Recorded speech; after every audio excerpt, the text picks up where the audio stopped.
why I survived the lake, for this very moment right here.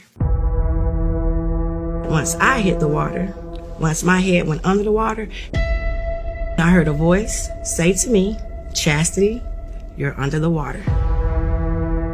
I don't know why I was saved that day. Everything happens for a reason, you know what I mean? I did the people a disservice, not even knowing my history, you know what I mean? Not even knowing the history, but knowing the history. September 8th, 1912. This county was cleansed of all black people. And because of a lie, it was taken away. It was stolen away, you know what I mean? And destroyed. I'm not ever gonna call it Lake Lanier again. It will always be Oscarville out of my mouth. But I think we should come as a people just to pay homage to our people.